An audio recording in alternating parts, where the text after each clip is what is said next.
Not every movie can be great. These movies prove that.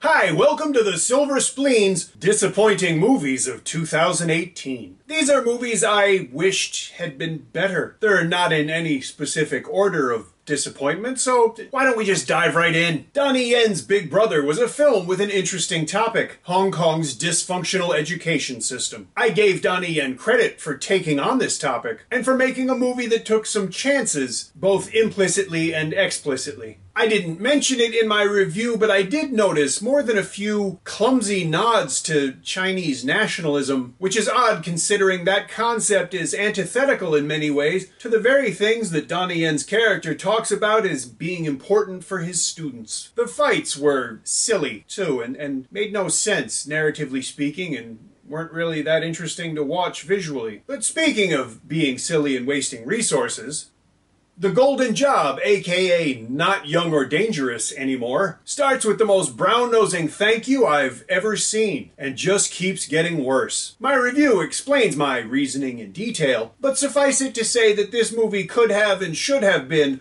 a whole lot better considering the time, money, energy, and cast members involved. The same could be said of The Monkey King 3, the most disappointing installment of the trio thus far. Confusing, bad, and more than occasionally cringeworthy. This sequel nobody needed will probably have no negative impact whatsoever on any of the undoubtedly imminent Monkey King movies. I wanted to like The Leakers, if only because I was afraid that I wouldn't, or because I thought that I would. On one hand, it was directed by Herman Yao, one of my favorite directors, and it does feature some engaging performances. But then again, most of the cast appeared in Line Walker, a TVB crossover. That's why I was trepidatious. Sick. TVB is unfortunately what The Leakers felt like. I sat through it and it didn't make me angry, but I wouldn't watch it again. There's absolutely no reason to do that. Teddy Robin has been involved in some great local films, both in front of and behind the camera. But then he directed Lucid Dreams. I see and hear people, on the internet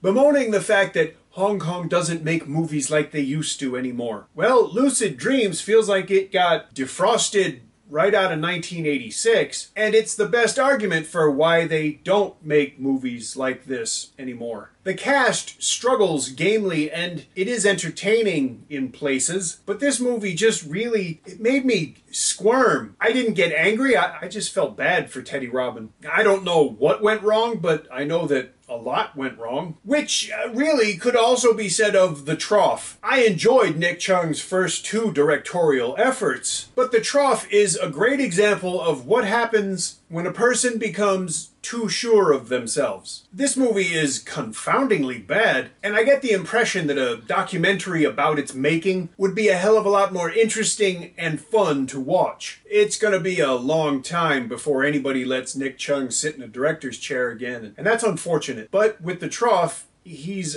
earned that purgatory. And unfortunately, I can't really tell if I should be sad or grateful. So there's my disappointing movies of 2018. Be sure to watch my other 2018 year in review videos.